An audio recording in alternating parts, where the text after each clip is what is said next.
लूका रचित सुसमाचार अध्याय 4। फिर यीशु पवित्र आत्मा से भरा हुआ यरदन से लौटा और 40 दिन तक आत्मा के सिखाने से जंगल में फिरता रहा और शैतान उसकी परीक्षा करता रहा। उन दिनों में उसने कुछ न खाया और जब वे दिन पूरे हो गए तो उसे भूख लगी। तब शैतान ने उससे कहा, यदि तू परमेश्वर का पुत्र है तो इस पत्थर से कह कि रोटी बन जाए। यीशु ने उसे उत्तर दिया, लिखा है, मनुष्य केवल रोटी से जीवित ना रहेगा। तब शैतान उसे ले गया और उसको पल भर में जगत के सारे राज्य दिखाए और उससे कहा, मैं ये सब अधिकार और इनका वैभव तुझे दूंगा, क्योंकि वह मुझे सौंपा गया है और जिसे चाहता हूँ उसी को देता हूँ। इसलिए यदि तू मुझे प्रणाम करे तो ये सब तेरा हो जाएगा। यीशु ने उसे उत्तर दिया, लिखा है, तू प्रभु अपने परमेश्वर को प्रणाम कर और केवल उसी की उपासना कर। तब उसने उसे यरूशलेम में ले जाकर मंदिर के कंगूरे पर खड़ा किया और उससे कहा, यदि तू परमेश्वर का पुत्र है तो अपने आप को यहाँ से नीचे गिरा दे, क्योंकि लिखा है, वह तेरे विषय में अपने स्वर्गदूतों को आज्ञा देगा कि वे तेरी रक्षा करें और वे तुझे हाथों हाथ उठा लेंगे, ऐसा ना हो कि तेरे पाँव में पत्थर से ठेस लगे। यीशु ने उसको उत्तर दिया, ये भी लिखा गया है, तू प्रभु अपने परमेश्वर की परीक्षा ना करना। जब शैतान सब परीक्षा कर चुका तब कुछ समय के लिए उसके पास से चला गया। फिर यीशु आत्मा की सामर्थ से भरा हुआ गलील को लौटा और उसकी चर्चा आसपास के सारे देश में फैल गई। वह उनके आराधनालयों में उपदेश करता रहा और सब उसकी बढ़ाई करते थे।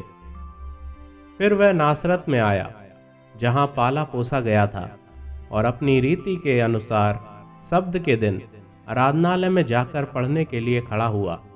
यशायाह भविष्यद्वक्ता की पुस्तक उसे दी गई और उसने पुस्तक को खोलकर वह जगह निकाली जहां ये लिखा था, प्रभु का आत्मा मुझ पर है, इसलिए कि उसने कंगालों को सुसमाचार सुनाने के लिए मेरा अभिषेक किया है, और मुझे इसलिए भेजा है कि बंदियों के छुटकारे का और अंधों को दृष्टि पाने का सुसमाचार प्रचार करूं, और कुचले हुओं को छुड़ाऊं, और प्रभु के प्रसन्न रहने के वर्ष का प्रचार करूं। तब उसने पुस्तक बंद करके सेवक के हाथ में दे दी और बैठ गया, और आराधनालय के सब लोगों की आंखें उस पर लगी थीं। तब वह उनसे कहने लगा, आज ही ये लेख तुम्हारे सामने पूरा हुआ है। सब ने उसे सराहा और जो अनुग्रह की बातें उसके मुंह से निकलती थीं उनसे अचंभित हुए और कहने लगे, क्या ये यूसुफ का पुत्र नहीं? उसने उनसे कहा, तुम मुझ पर यह कहावत अवश्य कहोगे कि हे वैद, अपने आप को अच्छा कर। जो कुछ हमने सुना है कि कफरनहूम में किया गया है, उसे यहाँ अपने देश में भी कर। और उसने कहा, मैं तुमसे सच कहता हूँ, कोई भविष्यद्वक्ता अपने देश में मान सम्मान नहीं पाता। मैं तुमसे सच कहता हूँ कि एलिय्याह के दिनों में जब 3.5 वर्ष तक आकाश बंद रहा, यहाँ तक कि सारे देश में बड़ा अकाल पड़ा, तो इज़राइल में बहुत सी विधवाएं थीं, पर एलिय्याह उनमें से किसी के पास नहीं भेजा गया, केवल सैदा के सारफत में एक विधवा के पास। और एलीशा भविष्यद्वक्ता के समय इज़राइल में बहुत से कोढ़ी थे, पर सीरियावासी नामान को छोड़ उनमें से कोई शुद्ध नहीं किया गया। ये बातें सुनते ही जितने आराधनालय में थे सब क्रोध से भर गए और उठकर उसे नगर से बाहर निकाला, और जिस पहाड़ पर उनका नगर बसा हुआ था उसकी चोटी पर ले चले कि उसे वहां से नीचे गिरा दे, परंतु वह उनके बीच में से निकलकर चला गया। फिर वह गलील के कफरनहूम नगर को गया और सब्त के दिन लोगों को उपदेश दे रहा था। वे उसके उपदेश से चकित हो गए, क्योंकि उसका वचन अधिकार सहित था। आराधनालय में एक मनुष्य था जिसमें अशुद्ध आत्मा थी। वह ऊंचे स्वर से चिल्ला उठा, हे यीशु नासरी, हमें तुझसे क्या काम? क्या तू हमें नष्ट करने आया है? मैं तुझे जानता हूँ तू कौन है। तू परमेश्वर का पवित्र जन है। यीशु ने उसे डांट कर कहा, चुप रह और उसमें से निकल जा।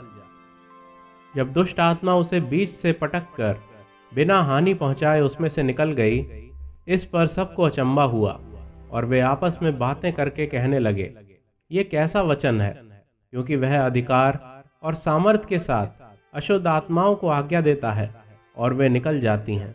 इस प्रकार चारों ओर हर जगह उसकी चर्चा होने लगी।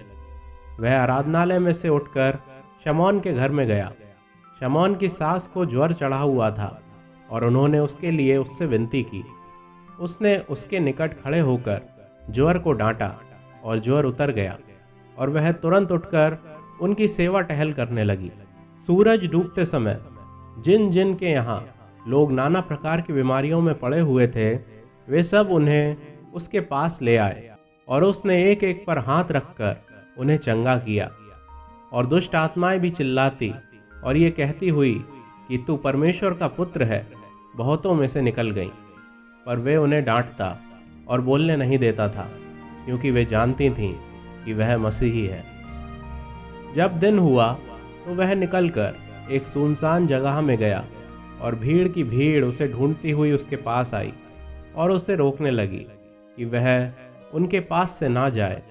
परंतु उसने उनसे कहा, मुझे अन्य नगरों में भी परमेश्वर के राज्य का सुसमाचार सुनाना अवश्य है, क्योंकि मैं इसीलिए भेजा गया हूँ।